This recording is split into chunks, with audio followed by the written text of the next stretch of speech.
Welcome to the Opinion Combination Podcast. I'm KJ Pilcher alongside Hall of Fame coach and wrestler Dick Briggs, ready to talk a little wrestling with you this week right before the holiday season.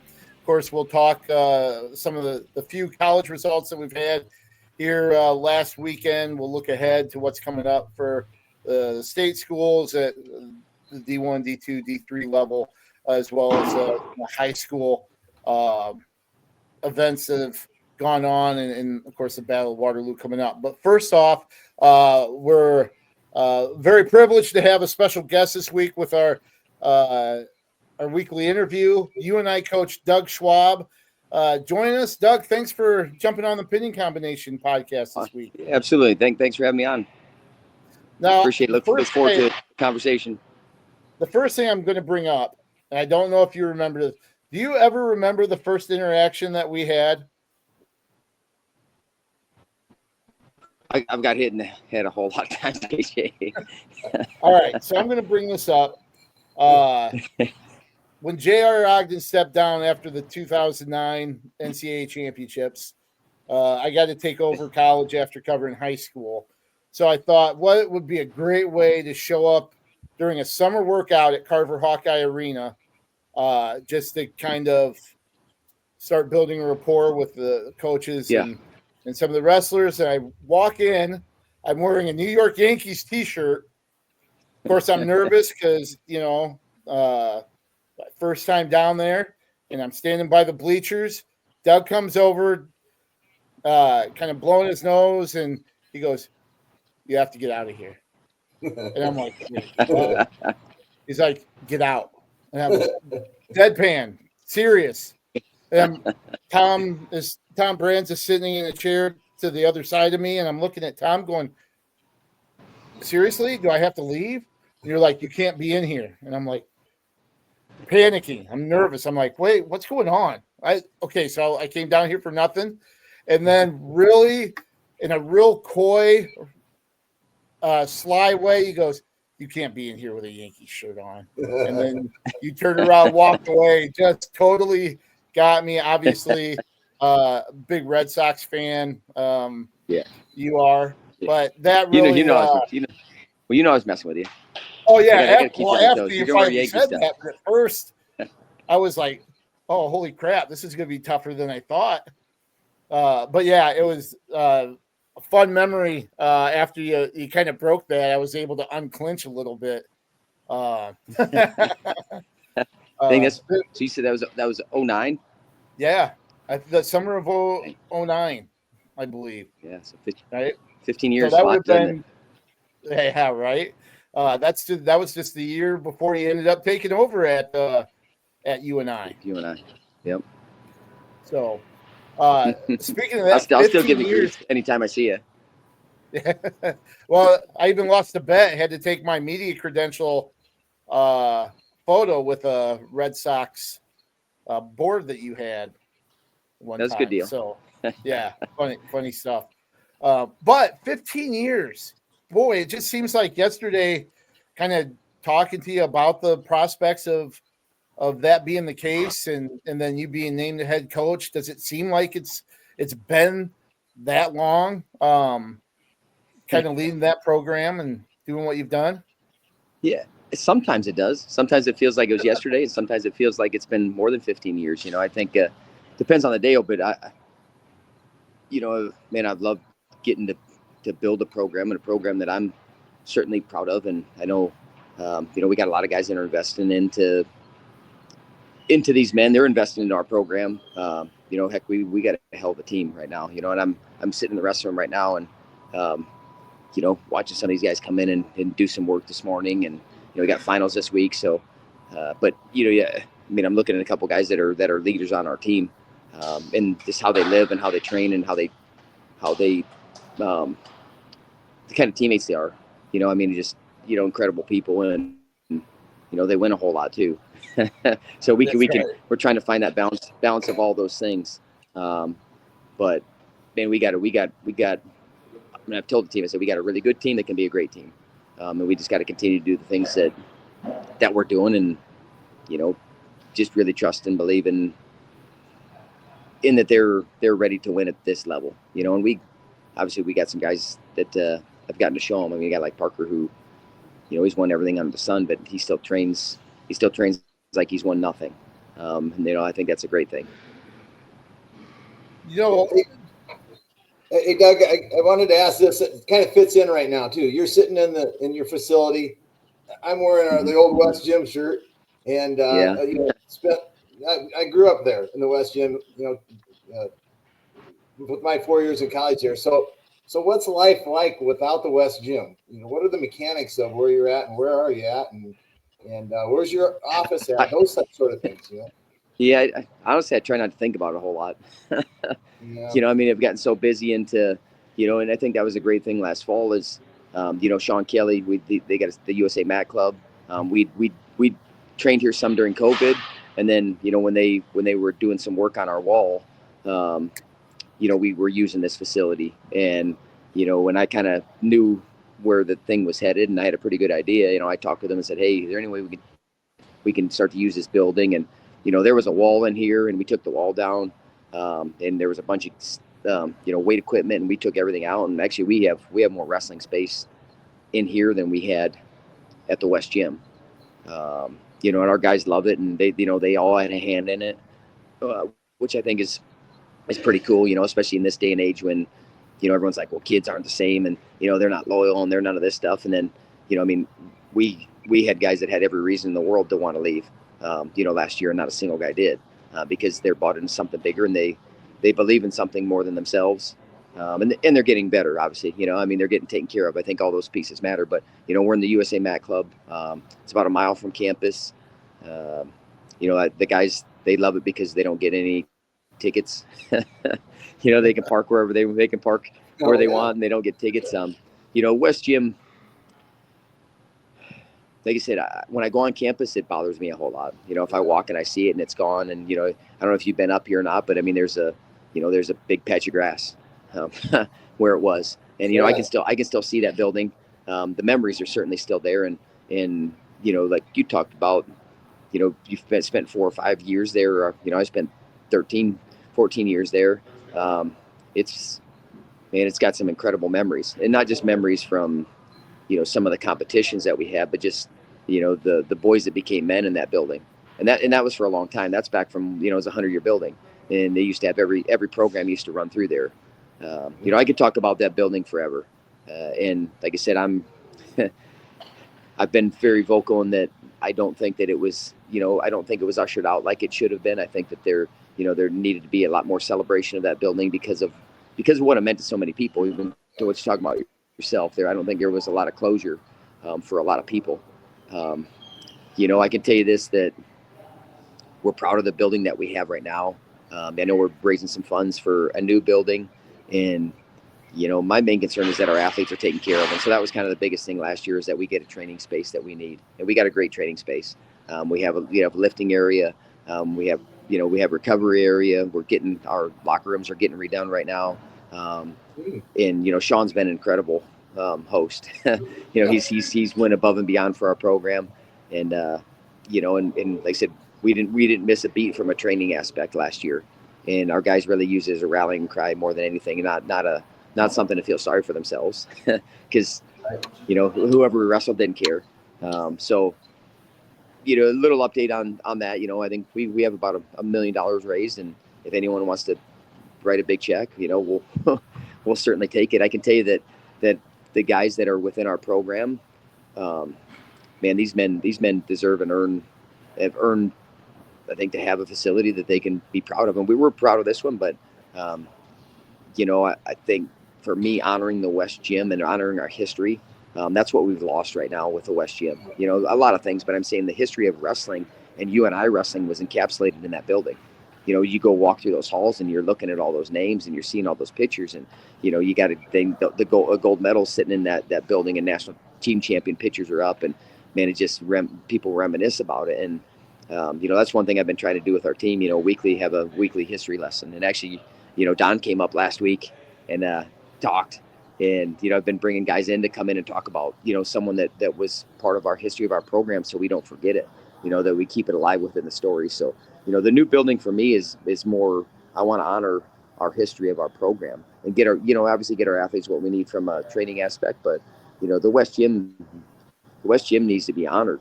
And it needs to be on full display. And our history of our program, which is storied history, needs to be honored and full display. And, I took that probably for granted a little bit that we had that at the West Gym. So, we're in a good place right now, and our guys get everything they need from a training aspect. But we're moving that other project forward. And, my concern right now is our team in this season. One note on the West Gym in the Briggs family. My dad lived in the West Gym when he came home from World War II. And my dad's still alive, 97 years old, and met my mom, who's also still alive, and 96. And they met and went skating on the Prexy's Pond that was right there. And so the West Gym goes way back for the Briggs family. So then I'm asking this, where your office is, because the West Gym was so centrally located, wrestlers would stop by between classes, and that's gone. So can they do that with you now? It's harder. CEEE, which is the industrial tech. So we're on the other side of the street of University. We got nice offices, probably the nicest offices I've ever been in.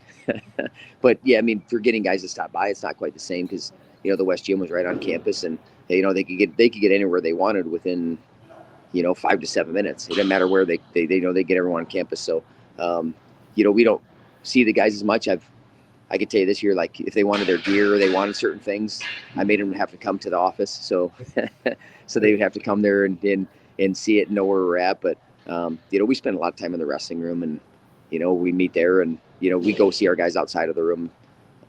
But you make do with what you have where you're at, right? The Shamgar principle, and I'll leave it at that, man. We've made do with what we have, and we don't complain about it when we do our work. And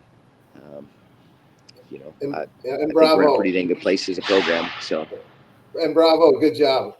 Making the best thing out of not the best situation. KJ, what's up? Well, one of the profound things I think I've heard you mention about this whole situation, I think it was last year when you guys were announcing the new facility, and the fact that your point was it's not the building, it's the people in it that make that room. It's the culture, and that you can correct me if I'm wrong. That's been a huge thing for you in your philosophy in coaching, that the culture, building these guys up in not just a wrestling way, but as a as a student athlete, as a person, as a future husband and son. Your approach is well beyond the housing that you're in. How big of a focus is that for you, that hey, we'll make do with whatever because we have the culture to really power through?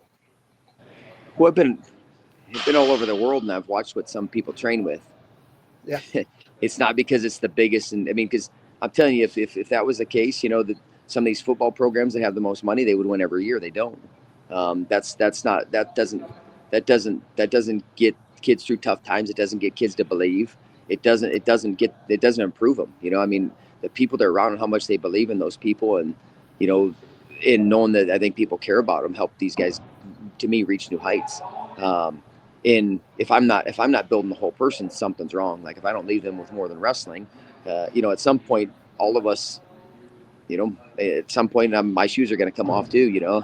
I still train a lot now on the mat, but at some point that's going to fade away. What are they going to be left with? And I want them to be left with being whole inside. And I know they can use what they learn through this sport. I think it teaches life better than anything. But I make it very clear that I have to leave them with something more than wrestling.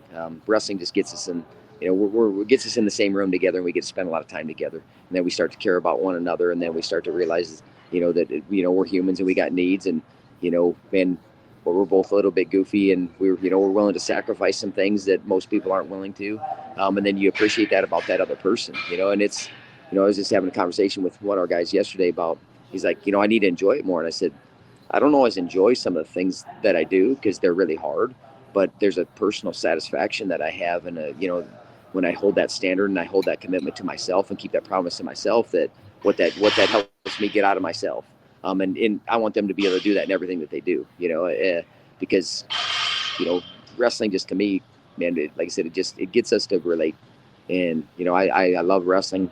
I love that, I can be 141 pound kid, or we can have a 125 pounder. They can be the hero. If you're talking about on a basketball court or football, field, they don't get that opportunity. And they get to make that opportunity here in the wrestling room. So I don't know. I don't know if I'm answering your question or not. But I think as a coach, we have to leave them with more than just X's and O's. And, heck, I get 5 years with most of these guys. Some of these guys I'm getting 6 and 7 years because, they got those extra years. Some guys I'm getting 10 years because they're staying beyond and training. And if they're not left in a better place and being able to handle life and be more prepared for that, then I don't think I'm doing my job very well. I'm going to kind of ask you a little bit of a loaded question because as a competitor, state champ at Osage, a national champ at the University of Iowa, you're a 2008 Olympian. You take over at UNI. You have a family at home. What would you point to as two of your greatest accomplishments, whether it's as a competitor, as a coach, or otherwise? I always say it hasn't happened yet. Okay. That's fair. Because I mean, I think you always kind of chase. I don't say chase the next thing, but I'm very proud of things that I've accomplished. But obviously, I mean, my kids, man, my kids, in how I think how they're holding themselves, how they're training, how they're living, how they treat people, how they're treating their teammates.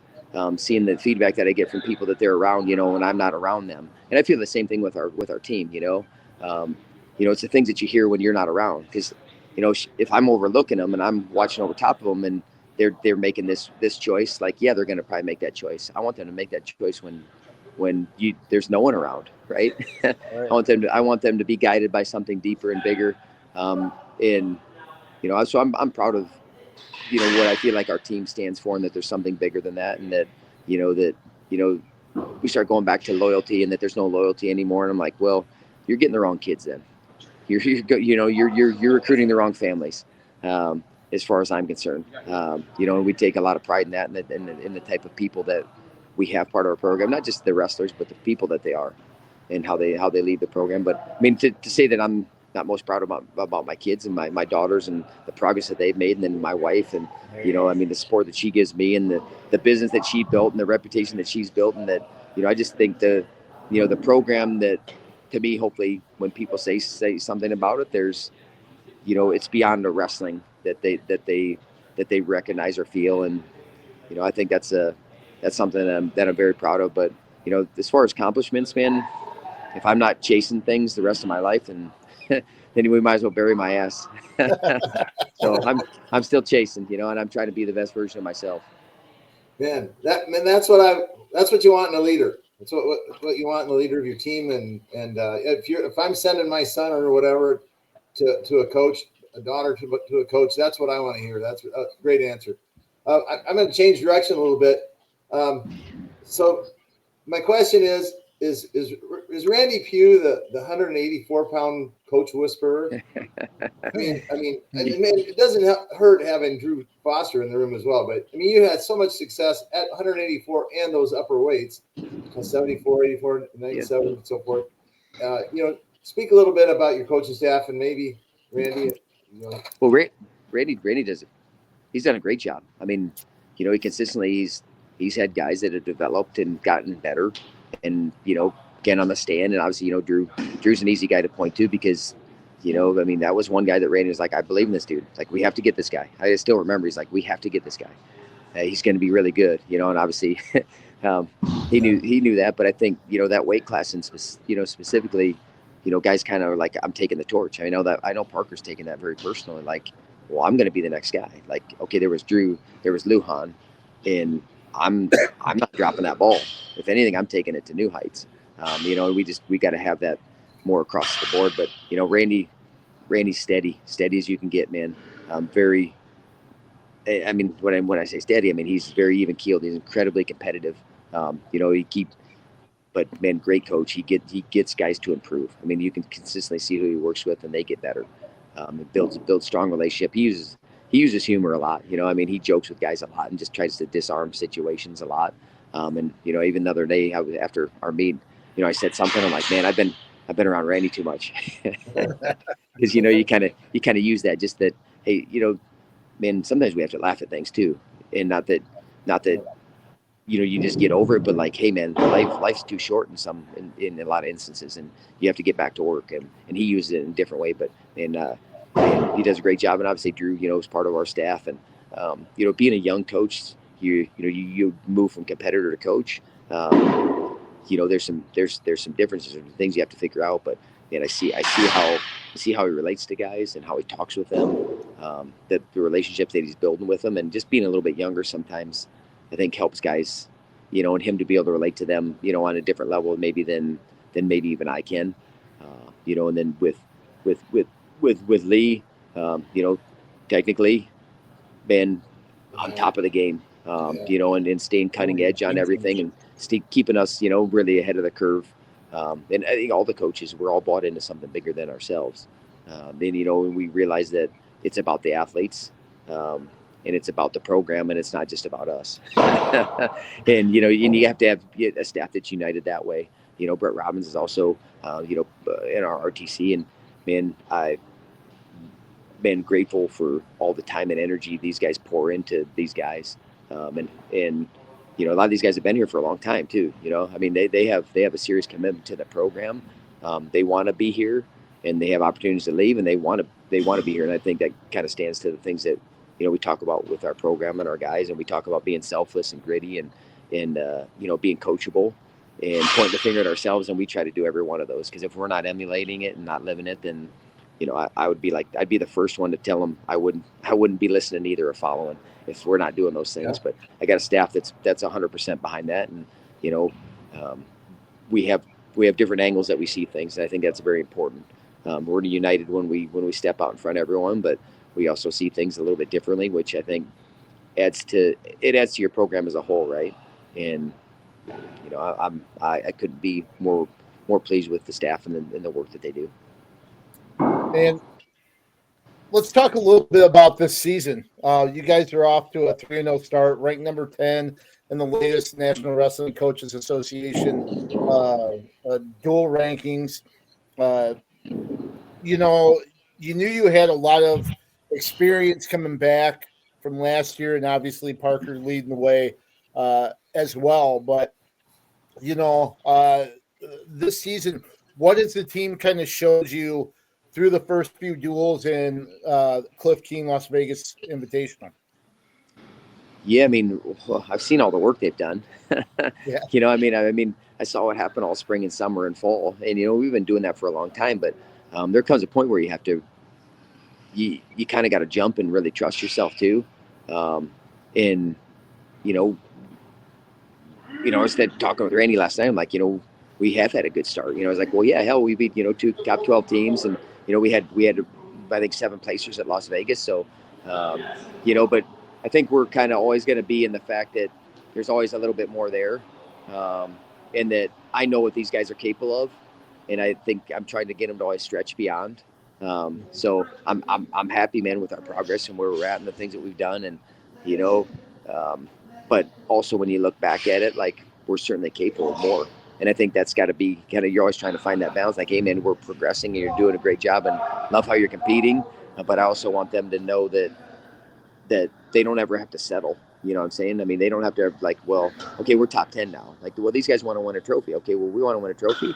Then I try to make it clear to them, here's what I feel like is going to be necessary for a trophy team. And, if this is what you really want, then this is the standard that it's going to be. And if you want me to change the standard, then you got to let me know.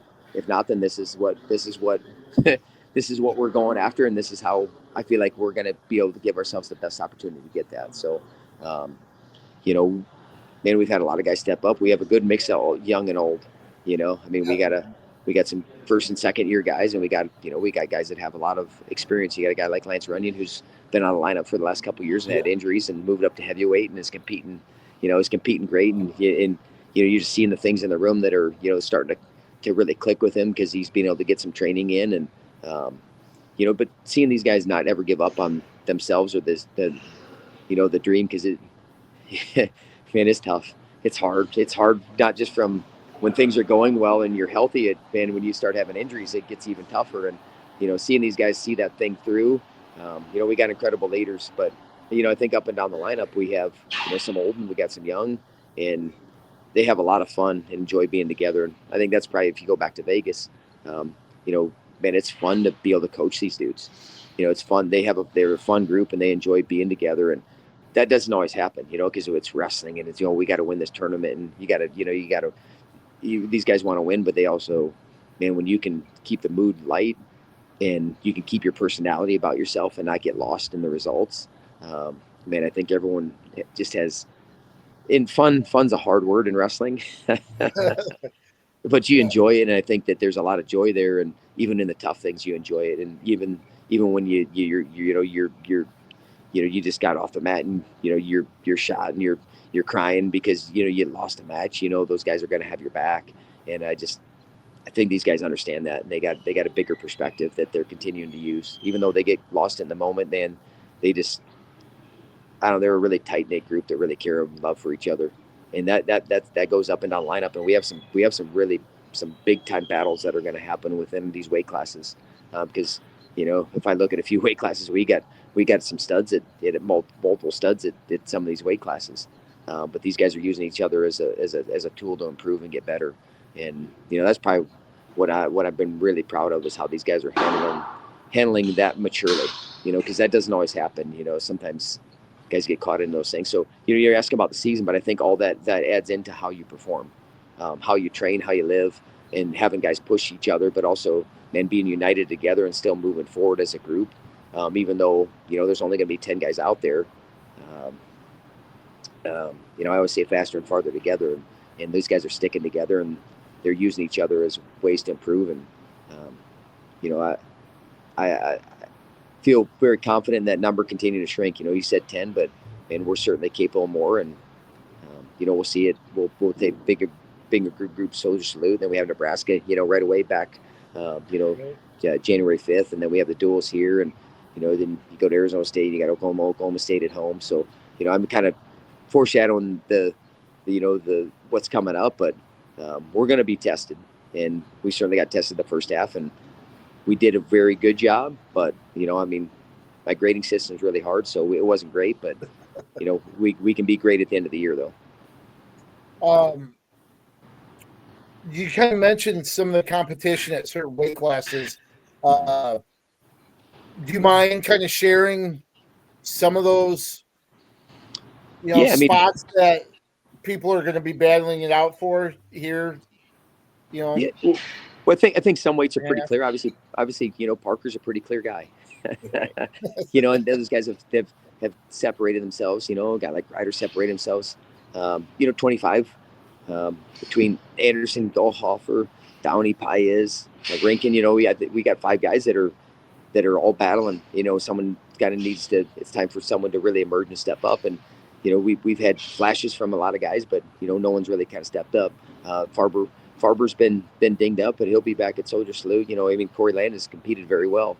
I really was really happy with where he was at Vegas. He got his knee popped in that quarterfinal match, and a match that he had got the first takedown, and I felt really good about him winning that match and moving forward in that bracket. But fortunately it wasn't anything that was really significant. He'll be back hopefully early January. He's kind of on that timeline. 41, Happel's done a pretty good job. 49, Budo's trying to make sure that he's the guy. Allard's done a really good job right there. Downey's doing a good job. I think Thompson's separated himself a little bit. We got a couple of things there. 74 is one where Sima had a very good Las Vegas. But Nick Fox is the guy that beat a guy that beat him down in Grandview. They've had battles. Nick's looked really good when he's competed. they both go to, the soldier salute, and, you try to get someone to kind of emerge and really step up and be like, okay, this is my spot, and the good thing has been those guys kind of understand that. And heck, I saw, Nick pin that guy the other night, and, one of the first guys that's giving him a pat on the back is Sima. That's awesome. So those guys, they understand that it's competition, but it doesn't have to be a hate thing. It doesn't have to be where, even though that, that can get a lot out of you, right? But I just think it ends up being negative energy, and I think it ends up being, something that sours and bitters you. Right. And it is, that's not how I want to live. It's not how I want to, coach this team. And, you try to make a concerted effort, and it's not always easy. Don't get me wrong, because we're competitive and, we want the same things, but sure, in the end, guys have to be united in that front. And that doesn't mean that you don't want to win. I mean, hell no. I mean, I'm like, you want to be the guy, and I should be planning that I'm going to be the guy. But whoever steps out there, the other guy should have them prepared to be able to win a damn national title, though. And that's what we're talking about doing. Sure. Okay, so I got to ask you too. You've got a team full of characters, I think. I've covered Cale Happel for almost a decade. Sometimes Wyatt Volker really causes me to chuckle. Sometimes intentionally, sometimes unintentionally. He's a character. I think Parker has kind of a wry sense of humor, and I'm guessing he's a little bit different when recorders and cameras are off. But who are some of the guys that really kind of stand out? Maybe not just jokers, but those personality guys. I mean, it's got to be. You talk about having fun. I'm guessing they make it interesting every day. Yeah, I mean, well, a guy like Ryder. I mean, you kind of look at him and you're like, what the hell is this guy? Because he'll be laying down on the mat sometimes. And I remember one of the first tournaments, I'm like, what is this guy doing? And then, he's the most competitive kid you're ever going to get. That's him, his personality. To a guy like Trevor Anderson, chirping and land. I didn't think about a guy like, I could talk about all our guys, a guy like Carson, just chirp, and they have a lot of fun. And, I want them to be who they are. I want their personality to be able to shine. And I don't want them to have to ever dim kind of that light, to fit into something. I want them to be comfortable who they are. And I think that's why I feel like a lot of these guys thrive. And they're still trying to figure out who they are in a lot of ways, right? I mean, they're 18 to 22, but I could tell you that the families that these guys have been raised from, they have very strong foundations. I think about a guy like, Ron Avardi, and man, just how he was smiling out on the mat and how he doesn't take anything for granted. Obviously he's had some things happen in his life that, his perspective is different than a lot of these kids, so those guys get to have that. And a guy like, I think about the Tank Runyon, man, what an incredible leader, and how he lives and how he professes his faith and how he actually lives it. And like I said, I could go up and down the lineup. And when you have guys that are invested and you care about them and they care about each other. Like I said, I could talk about every guy, but I think just being safe in who they are and knowing that, man, they're going to be accepted for who they are, even if they're goofy. I'm a goofy bastard too. and I want those guys to be who they are. I think when you got to try to fit into something that maybe isn't you, and you're already conflicted enough and it's already hard enough, and then you're trying to figure that out, and then you're like, man, I don't care. Like Ryder's wearing a cat t-shirt in the corner, and you're like, what the hell? And he's just like, it's just me. I'm goofy. I'm wearing a butterfly necklace. Okay, man, like that's cool. Be who you are. Go be you. And, and I think then they compete like that too. And I don't know, I want their personality to shine. I want who they are to be able to be kind of clear to people. And we're a collection of individuals, that come together as a team. And I don't think we can lose that. And that's what a team is. And that, you bring up memories for me. Like, I've had a lifetime of memories that I still hold on to all the way, those characters in my room were, Jim Miller, serious as can be, all the way to Ray Fox. and you know both of those guys and everything in between that spectrum. And that's the beauty of a team and the fun of it. It's in the guys that it's not those 10 like you said out front. It's the other guys pushing them and supporting them, and in the with Sima, like you mentioned, patting them on the back. So that's really neat to hear. You got a great a guy like Aronson, I mean, for the goat roper. I mean, like I said, I could go and I could mention every single individual and how they add value and they add to our team. And I think, I know that's very important to us, and that guys understand that. But I mean, like I said, I could go up and down my lineup and I could talk about something about them and their personality, how they add to what we're doing, and I know they feel part of that, and I know that's why the program's where it's at, and that's the great culture that you have and you cultivated and you're leading, and you got a lot of people supporting you. That's for sure. I'm gonna go a different direction here for a second for my last one. I've been to probably 5 or 6 of the last 7 or 8 national duels, and all of the other divisions walk out with the national champion. So what's the format for D1? I think just a bracket. I mean, there's 14 teams that are in it.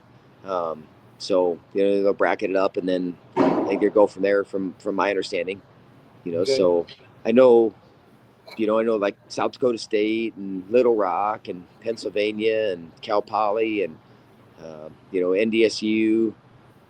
I know I'm missing some teams, but there's 14 teams that'll be there, and it'll be a good event. Obviously, it's in our backyard. It's in the dome, and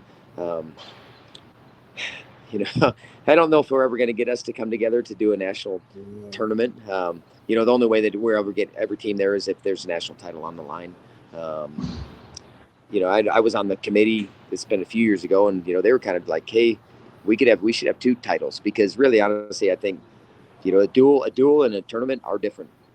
There's momentum in a duel, and a duel, each individual gets to wrestle, and there's some things that I think it's probably the showcase of our wrestling. It's the easiest way to package our product and be able to see it. And we love the tournament, and the national tournament's an incredible thing, man. There's not much better than that. But for someone to tune in and watch, it's not always an easy thing. And are we ever going to be a mainstream? I don't know about that, but I think I would love to see a dual national title. I don't know if that's happening in any near future or if it ever was going to happen. But we're going back to these duels and look forward to it. I'd love to open it up to everyone. It's not, there's certain teams that aren't in this tournament, but it'll be a great tournament, a great event, and it's pretty cool having everyone together, and just a showcase of wrestling. And that's why it's in my backyard, but I also showcasing the sport. And man, if we want it to grow, we got to figure out ways to be able to help it grow. And if we're not part of that solution, then I'm not going to show up because of this or that. And you get guys that they're and I'm concerned about my team, but I'm also concerned about the growth of the sport. So I think coaches got to balance that a little bit better. And I don't know. I'm looking forward to it. It'll be a good event. Amen. And that'll be January 10th and 11th at the Unidome. I know our friend Dick Simmons looking for some volunteers. So if there's anybody that's watching our podcast this week, look for some further information to be able to help out with that, because they are looking for some volunteers for that weekend at the Unidome. You get hopefully you've ran track before. yeah. No. One thing I want to ask you too,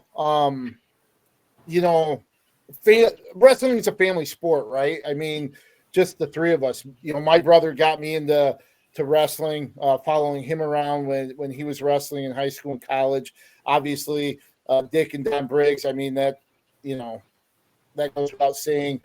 Family's been big for you, your brother Mark and Mike, obviously, and now another generation has gone from basement battles to being in the same lineup with Don Bosco.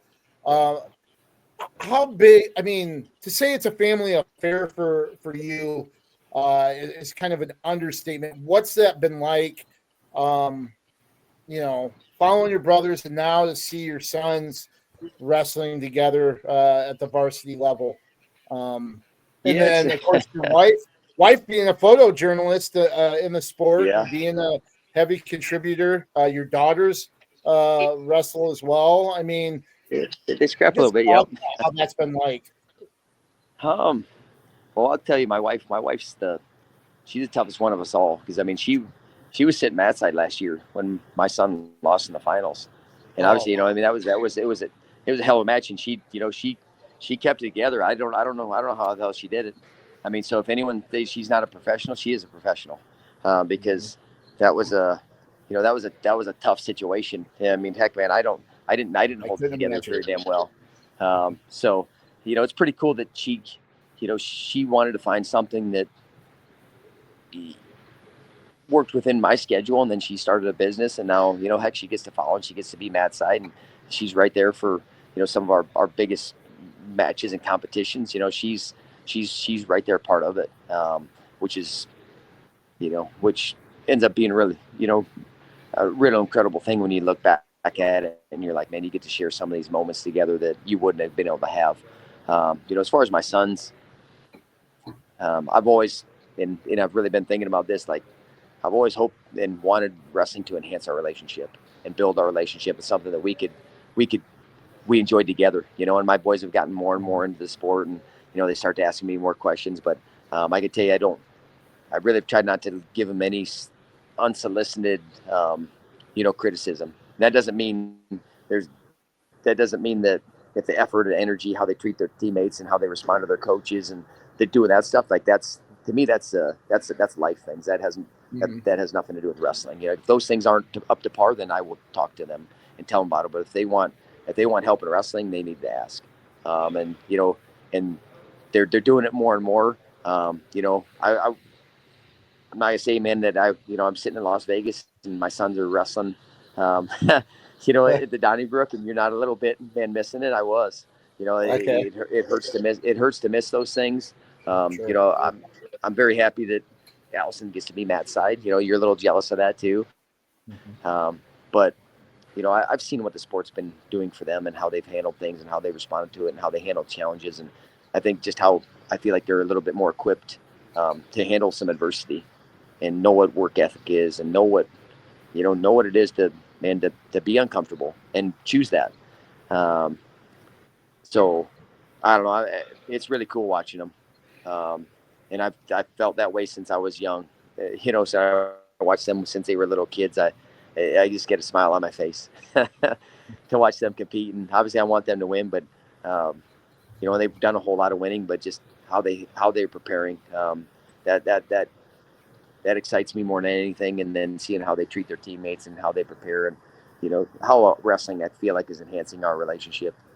And I think as a dad, and, Dick, you had son wrestle, and I don't know, hopefully you feel the same. It should be something that builds our relationship. And, sometimes we see where it creates a lot of, friction. And man, I just don't ever want it to be that way. If it does, then, I probably need to take a step back. And I try to be hands off as much as possible. But I think when they're asking me for the help, it changes things a whole lot. I don't know. I mean, I love watching them compete. I love watching them,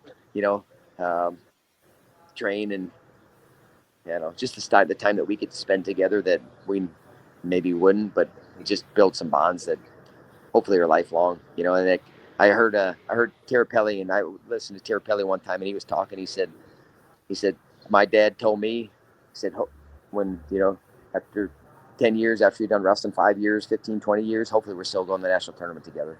Because they still love the sport and they love it together. And I think parents, man, I'm gonna tell you, man, if wrestling is enhancing, or any sports enhancing your relationship, I think that's what it should do, right? Not that you don't push, you don't expect a certain level and standard. I'm not saying that, but it shouldn't create friction, though. It should be something that helps build it. And I don't know, that's how I look at it. But man, it's really cool to watch them, and it's really cool to watch them on the same team, man. That's so fun watching them back to back. And then obviously they got a good team, and I see that they're getting invested in their teammates.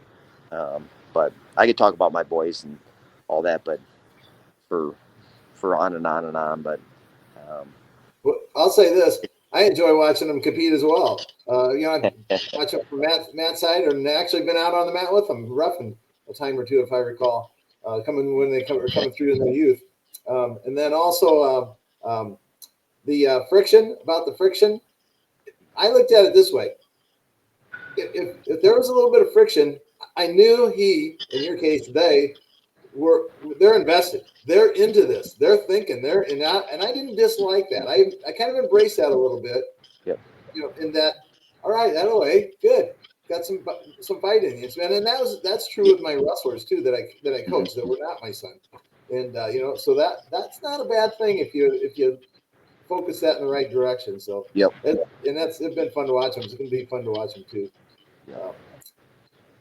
No, you talked about your son. Oh, sorry. Go ahead, Doug. No, I was going to say it's a good point. I mean, there's going to be just how far does it go? How deep does it go? I mean, and that's it. That's and everyone's trying to figure that out, right? Yeah. We talked about your sons. I also want to touch base on your daughters here really quick too, and the work that you and Allison, especially Allison, has done with autism and kind of bringing awareness and information to a lot of people and doing a lot of good on that front. Jen Len, absolutely adorable. Love seeing the stuff from the big. Was it the big red ball?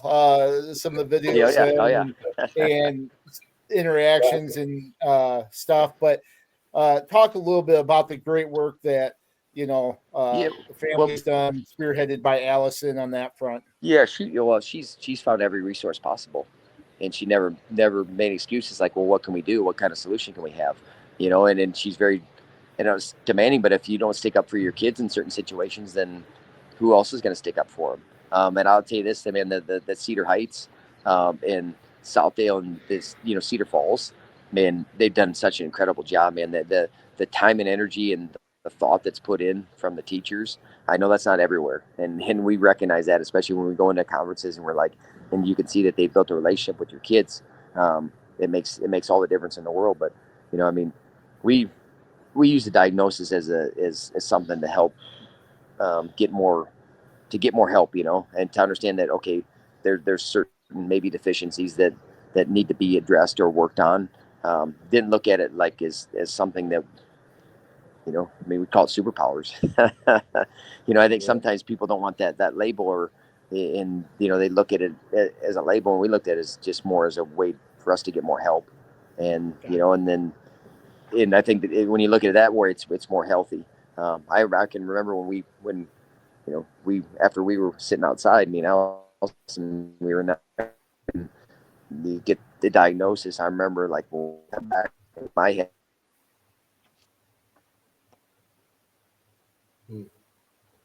Okay, we'll see. Honestly, that's pretty much what they did. The girls did a ton of work, but man, I can't think of, think about how much time and energy my wife put in, and the lessons and been taken to places and just getting the extra help, and all the people that invested in beyond. I mean, it was certainly a village effort, and our girls have done and continue to do the work. But they've made some incredible developments, from where they started and where they're at, and they got to keep working at it too. I think it's like anything, you got to continue to work at it, and you work at something, you'll get better and improve. But certainly kudos to my wife, because and she's driven that thing, and she hasn't stopped. And she made a nonprofit, and she does all these boards and does things, and she doesn't just leave it at our daughters. Like she will help anybody. Anyone's got a question, she will go out of our way to hey, here's some things that we did that helped. And cause sometimes there's not a lot of resources out there, and people are kind of looking for a direction and they don't know. She'll always help. So very proud of that. So I grew up with Ryan Jacobs playing baseball. I know you've kind of participated in their home run derby in the past. Now, the thing I got to ask you, obviously, Allison played at Virginia Tech. Who's the better hitter? Who's the better long ball hitter, you or Allison? I can hit it farther. She can make consistent contact. I might strike out a whole lot more, but I think I could definitely hit one farther. And you know what? I won that contest, and they haven't had me back since. So I don't know. Really? Upstaged everybody. Well, hey, out to a 3-0 start. You've hit 115 career dual victories with that 35-8 win over Nebraska Kearney. You got the Soldier Salute coming up, but then Nebraska at home January 5th. Then the multi-divisional duels on the 12th. Here, lastly, what do the next 4 or 5 weeks kind of look like as far as training and kind of getting ready for those competitions as we kind of really hit the meat of the schedule in January? Yeah, I think everyone's going to get home, which I think is really important. Guys get some time at home, and I give them they get a week. What I told the guys, I said when you're disciplined and you take care of things and you live a certain way, then going home, it's an advantage. Because I know some guys, coach, are worried. Well, I don't want them to go home that long. They're not going to take care of this or that. Like, well, if I can't trust them to go home and take care of themselves, then I think we got the wrong guys, honestly. Right. That doesn't mean they're not young and won't make mistakes, but if they're tuned in and they're listening, then they'll take care of themselves. With anything, they'll use the break as a way to kind of energize and get back with their family and get united. And guys, they need some of that time. I think that's very important for these guys. We got guys that are some that this is the time that they get home. Sure. Trying to get them to get rid of their phone and enjoy it. But really, we get a little bit of downtime where, we got finals week. So it's kind of as guys can make it in, we'll push a little bit this week. And then, you have a couple days, but I always thought it was a huge advantage to the disciplined individuals and the guys that are listening and they're believing, applying what we're talking about. It's a huge advantage to them having the break because they'll use it for what they need it. And then they'll come back, to me more focused, not less, or, they're not going to lose their shape in those days. Right.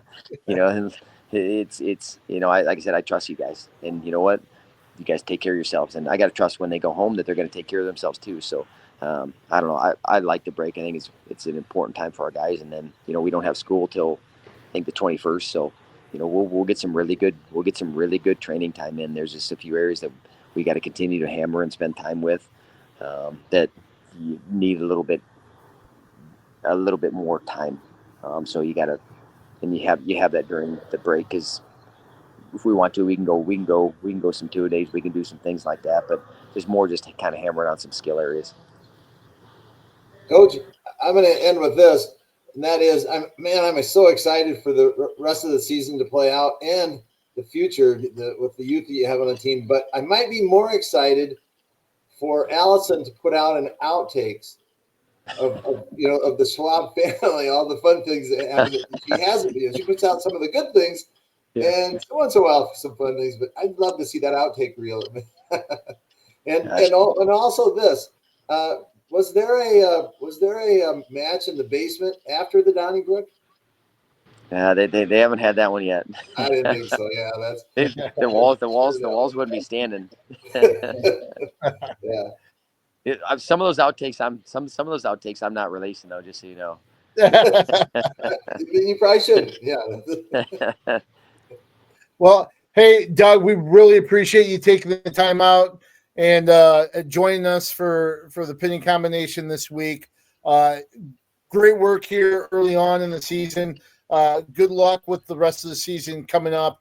Like we mentioned, you and I will be back in action the 29th and 30th at the Soldier Salute at Extreme Arena in Coralville. And then after that, nice little couple home events to kick off January with Nebraska at home on the 5th. And then the multi-divisional duels will be hosted at UNI on the weekend of the 10th and 11th, 12th, right around there.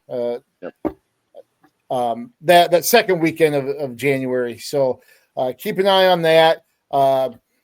keep up the great work up there in Panther land. Panther train certainly rolling down the tracks with great leaders like Parker, Cale Happel, Lance Runyon, and others. So Ryder Downey as well. So thank you for joining us, and appreciate your time. No, I appreciate you having me on, and Merry Christmas. Merry Christmas to you as well. Yep. Thanks.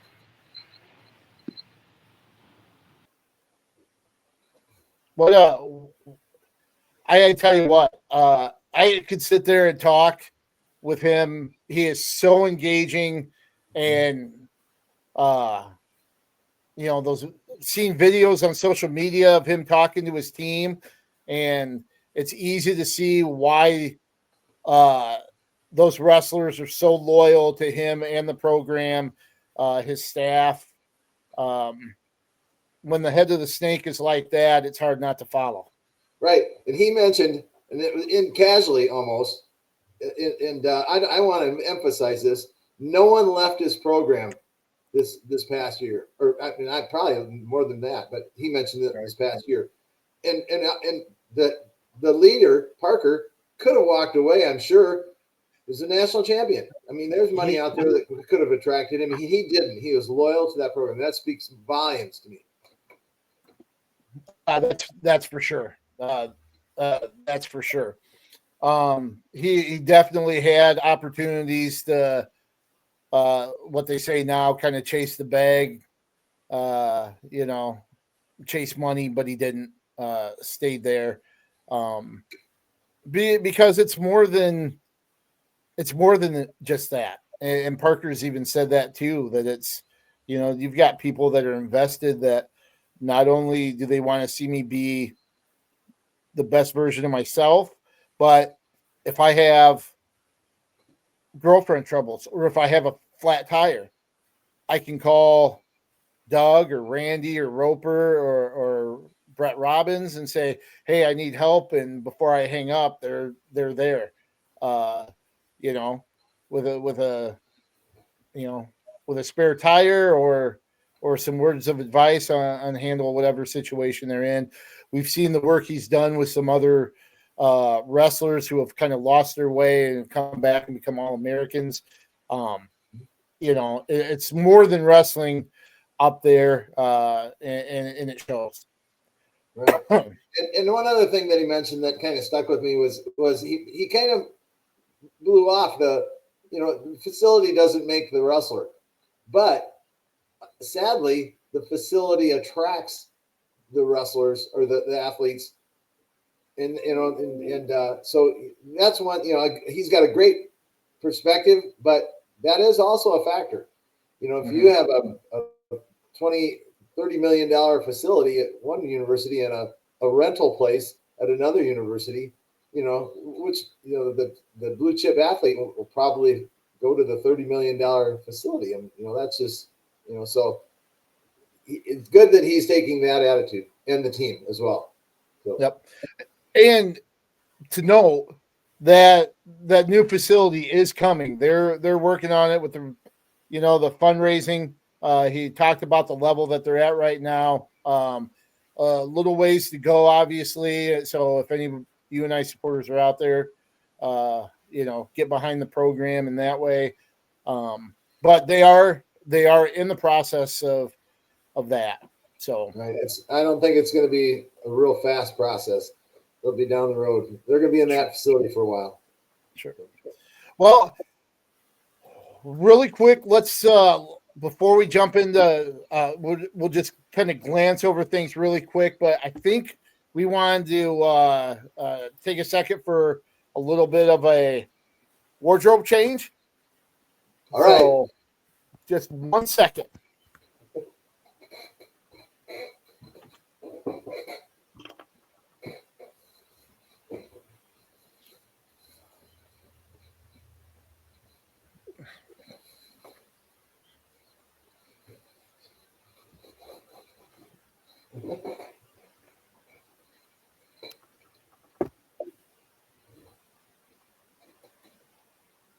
Three, two, one. Merry Christmas. Merry Christmas, everybody. And I'm telling you, as big as I am, that was the quickest I think I may have Think I bet my changed. We're in glasses. the holiday, we're in the festive mood here. Independent Combination podcast with our sweaters and Santa caps. But hey, let's just touch on the few results that we talked about. Nebraska Kearney, you and I won handily there. They were able to get some reserves in the lineup as well, show off that depth. Still won 35-8. Iowa State, they hosted their Big 12 opener at Humboldt, the hometown of Kevin Dresser, and they are now 4-0 in that hometown duel for at Humboldt. It's kind of a neat deal this time, beating North Dakota State 27-12. So strong win for them to move to 2-2, winning 6 of 10 matches in that duel. And they also had lots of new faces in that lineup as well. Mm-hmm. We should mention, you did mention UNI's ranked 10th. I think Iowa State's maybe sitting in there at 12th or somewhere in that, just right behind them, maybe not too far. And then UNI's had victories over number 13 South Dakota State and number 15 Missouri. So in their 3 wins, 2 of them are quality wins there. Yep. The latest rankings have Iowa State at 13. Cornell University jumped ahead of them one spot. They kind of flip-flop 12 and 13. So, yeah. Daniel Herrera hit a pin at heavyweight. Cody Chittum, one of the new faces, he was at 157, made his season debut. He was down 5-1 early, came back, tied at 6-6, and then hit cement mixer and got a pin. Kind of excited the crowd there, but yeah, like you said, there's some extra faces in the lineup there. Zamani DeVersant and Nando Villascusa wrestled at 133 and 184 for ranked Evan Frost and Evan Bachman. So those guys stepped in and got wins. They got a technical fall from Jacob Frost at 141 and then a major from Aiden Riggins at 174, kind of highlighting their duel that attracted 1,500 fans to the Humboldt gym. Right. And they're still trying to solidify their lineup with recovering from injuries and whatever else is going on there. But, so that's a good opportunity to get some new faces, like we mentioned. So they wrestle Saturday, KJ. They're at the, I think, is it the Collegiate Duels in Nashville? Whatever they call that thing down there. And they'll wrestle Lock Haven at 2, North Carolina, who's number 24, at 4, and then Ohio State at 6. So they've got their hands full this weekend. Hopefully they've got their lineup put together for that and can come away with 3 wins. Yeah, they're one of the few kind of wrestling this weekend. Last weekend, Upper Iowa also wrestled at the Winter Classic, University of the Midwest Classic. At the University of Indianapolis. They finished 16th with a few place winners. Of 43 teams. So 16th sounds kind of like you're down there a ways, but you're still in the top third. Right. Somewhere in there. And I got to mention this. My alma mater, Western Colorado, finished 8th and it had a second and a third. So I got to mention my Mountaineers. Yep. This is a tough tournament, by the way. It's like tough as nationals. Maybe tougher because the brackets are 64-man brackets. Remember, in nationals, there's 24-man brackets they've got it down to? Yeah. Yep. So Lawson Losi, he placed 5th for Upper Iowa. Colton By at 184 was 6th. Ethan Doty was 8th to kind of lead the way. Losi at 177, and Doty at 149. So good showing for them. I know at the D3 level, Cornell had 2 big wins, including a win over number 23 Luther. That was those 2 teams that were like side by side in the previous rankings, where Luther was 23, Cornell 24. But the Rams come away with a 27-15 win over the Norse after beating Wisconsin Stevens Point in the opener. And now Cornell's 6-4. Right, and they have a win over number 14 Ohio Northern this year as well. So, I mean, they're doing a good job. I really like the direction the Rams and Coach Ham have them going. Any other college items here, really quick? I always like to say this: let's see, who's all going? University of Dubuque, Luther, of course, Loras, and Cornell will be at the Gator Boots Duels. That's my favorite name for the tournament. I just love that. Said Luther hosts that. That's down in Nashville, Tennessee, and so those 4 teams will be down there competing. So awesome. That's this weekend, isn't it? I believe it's this weekend. Yes. Mm-hmm. We'll finish finals and head there. Or some of them are probably already done with finals. On the high school level, last weekend, iced out. Ice storm pretty much canceled just about everything for Saturday. There are a couple things that went on Friday. Southwind, they held their tournament at Luther on Friday night, so they got it in before the bad weather hit. On the boys' side, West Delaware came away with a team title with 243 points. They received championships from Jax Miller, 144, Blake Mather, 175, Brent Yankovic, 190, and 215-pounder, Jaron Funky. Osage won the girls' tournament with 223.5 points, 20.5 ahead of host Decorah. We had a couple area champs in West Delaware's Kylie Shoup at 130, and Central Communities Maylee Medberry at 135. The host Vikings had 4 champs, and Mackenzie Tollefson at 140, Anastasia Simon 145, Lauren Luzum at 155, and then Madison Lippy at 235 there as well. The other tournament that got in, I think the Zimmerman got the girls tournament in as well. I know Iowa City High had 2 champs. Midland had 2 champs there as well. But the Council Bluffs Classic, that started Friday. Iowa City West was over there for that 2-day event. Got over there before the storm, obviously. They had a couple champions.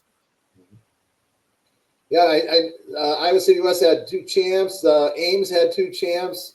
Fort Dodge had a champ. So it seemed like there were a lot more non-Iowa teams there than Iowa teams. And so to have that many champs, that's Iowa wrestlers fared pretty well. I think Atlantic maybe had or someone else had a champ in there as well that I'm missing. I know Sergeant Bluff Luton, one of the Cootie boys, I think either won it or at least made the finals. Won it. He did win it. That's what I was thinking of. Sergeant Bluff Luton. You're right. Mm-hmm. Yep. So I think that's Bo Cootem. Ty Cootem wrestles at Co. Of course, I was able to wrestle with their dad and the Sergeant Bluff Luton coach, Clint Cootem, who's done a great job with the Warriors program and wrestling actually in the Sioux City area as a whole. But a good showing there. Alexander Pierce, Cole Crutchfeld with titles for Iowa City West. Of course, we'll get to see Iowa City West boys compete Thursday at Linn-Mar in what should be a duel for the Mississippi Valley Conference, I believe, Mississippi Division title when it's all said and done between those 2 teams. Right. That should be fun. Always is with those guys when they get together. And looking ahead to this week, there are a lot of tournaments coming up. Fort Madison, North Lynn have big tournaments. I believe the Southeast Polk was Red Owens supposed to be last weekend, maybe? I think that was last weekend. Okay. But that's really, there's only 5 teams in it this year, and that I saw anyway, and that's really dwindled down a bit. But I mean, I don't know, maybe teams don't want to wrestle Southeast Polk because they're awfully darn good this year. Sure. Yeah. Sure. And speaking of Southeast Polk, they're going to be in the marquee tournament of the weekend for sure. The Battle of Waterloo. The girls' competition begins Thursday. Cedar Falls looking to repeat as champions there. The boys will wrestle in their brackets on Friday, and then pool competition based on the finishes there on Saturday. Your top seeds in the tournament, the A bracket, it's Bettendorf. In the B bracket, Alburnett. In the C bracket, I believe Indianola is the top seed there, and then Southeast Polk in the D bracket. The number 2 seed in the D bracket is West Delaware. We mentioned they're coming off that win. And the D bracket, named after their former head coach, Jeff Voss, who resigned after last year. He's going into the Battle of Waterloo Hall of Fame, along with Pat Hogan, who is the namesake for bracket C. His brother Tom, the former Don Bosco coach and wrestler, is who the A bracket is named after. And then the B bracket, Al Frost, the coach from Nashua Plainfield. Do you know what all these guys have in common? No, I don't. They're all going into the Battle of Waterloo Hall of Fame with Dick Walker, the former Wartburg coach and Waterloo West grad, Hogan and Tom Hogan and Jeff Voss wrestled for Dick Walker at Wartburg. Pat Hogan and Al Frost both were assistant coaches for Walker at Wartburg, and all of them are going into the Battle of Waterloo. Obviously, all of them have coached.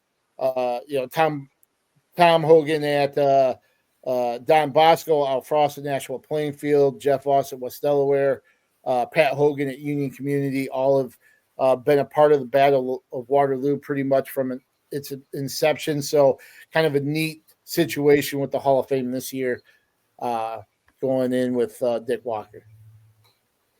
Yeah, that's really cool. That's a neat way to tie it in too. So right. Good job for the board on the battle. As far as the brackets go, what are your thoughts on just kind of how things have kind of played out? The only thing that I kind of wondered about, Don Bosco, the number 2 seed in the A bracket with Bettendorf, but yet Alburnett, the number 1 seed in the B bracket, that has Ankeny as the number 2 and Independence as the number 3. But Don Bosco with a lower seed than Alburnett. Yeah, that's interesting. You could certainly flip-flop those for sure.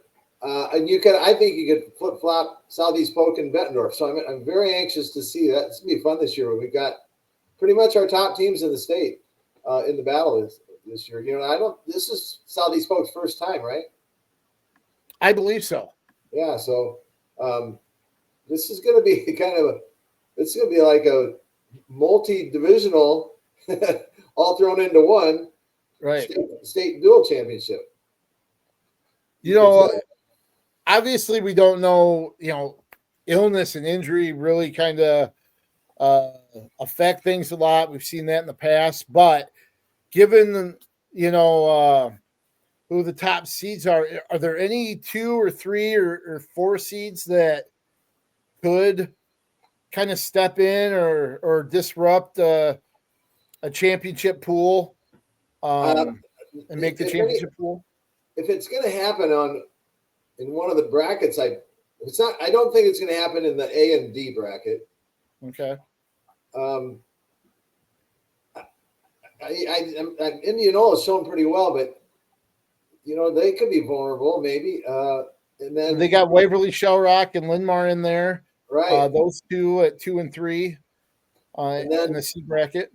Right, and then in that B bracket, Alburnett, they've shown well too. That those are obviously those two brackets that could see something. One of the top teams. Bettendorf and Don Bosco battled in a tournament or individual tournament at the Donnybrook. Bettendorf was first, Don Bosco was third. Is there any chance in a dual format Don Bosco could flip the script on Bettendorf, or is Bettendorf just a little too tough? There's always that possibility. That's why we go wrestle them, right? So yeah, that's right. Yeah, so absolutely, that's possible. Heck yeah. I've never seen I've never seen a dual one on paper before, right? Nope. I've never walked across the mat and said, "Oh, we forfeit, we give up. You're too good." Yeah. Right. So competition there begins for the boys Friday at 9 a.m. You'll get the A and B brackets starting. Then the semifinals for those two brackets to follow, and then the championships. C and D begin at 4:00 with the semis and finals to finish off the first day there. And then for anybody that doesn't know what it is it's broken down then on Saturday into pools based on how they finished in bracket competition. So each bracket winner will be in a 4-team championship pool. All the second place teams in bracket competition will face off in a round robin pool, and so on all the way down through the 8th place teams. So you get bracket competition the first day, and then you get 3 other duels against similar strength teams, which is also a neat situation with this tournament.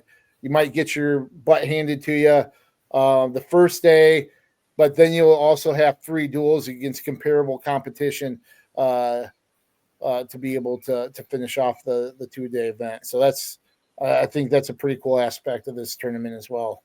Right. And with these multi-day tournaments and these big tournaments that we've seen 2 weekends ago, we didn't see it last weekend. Well, we did it at Council Bluffs, I guess, and the Battle of Waterloo. And most of the coaches are looking to get matches for their athletes. So, and this is a great way to do it. So, and it's fun to watch. So. And we also mentioned, Fort Madison, North Lynn, Iowa City, Regina have some tournaments in the area as well. So outside of the Battle of Waterloo, there's some neat little tournaments to kind of finish off the first part of the season and head into the Christmas break. Any final thoughts, Coach Briggs, from you heading into the break? And right, I apologize for Co and that when we were talking about our Division 3, but Co, this is very noteworthy. Co took 4th at the North Central tournament out of 19 teams. Augsburg was first, North Central second, Castleton, and then Co. And Co had these medalists. They had L.J. Richardson was a champion at 74, and he was announced as the ARC Athlete of the Week. That's all sports, not just Wrestler of the Week, but Athlete of the Week. So good for him. Jared Voss was second at 84, and he lost to the number 1 ranked kid in the finals. So Jared had a good weekend. Dresden Grimm at 49 was third. Bryce Park was 4th at 133. Damari Dancy at heavyweight was 5th, and Ty Kodum was 5th at 157. On the backside, they have it's a big bracket. So if you don't win in the first, second round, you get thrown into the consolation bracket. So I wanted to mention Braden Park at 125 was a consolation champ and was 5-1. So he had a good day as well. Matt Arsenal at 197 got upset early, and then he battled back and went 4-1 on that backside as well. So Co had a good tournament. That's tough. And that was very noteworthy. All right. Well, any other further comments? Looking forward to the holidays here. Happy New Year, all that. Happy Hanukkah. So we'll take a little bit of a break now that competition is kind of going to go on hiatus a little bit. We'll come back at the beginning of January to get ready for pretty much a stretch run through January. January is kind of the meat of the schedule here after this first part. So we'll be back to kick off action for what's considered the second half of the wrestling season with a lot of great action and a lot to chat about at the start of 2025. Yeah. So we'd like to thank Doug Schwab for joining us today. Nice long interview with him. Talked about a lot of great stuff. We appreciate Coach Schwab making time for us and joining us on the Pinning Combination podcast. I'd like to thank everybody for following along here in 2024. Happy holidays to all, and here's to a great 2025. And in the words of our late colleague Wyatt Schultz, take us out, Coach Briggs. One of these days, I'm just going to stumble over this. But let's keep wrestling on the move. Thanks for watching, everybody.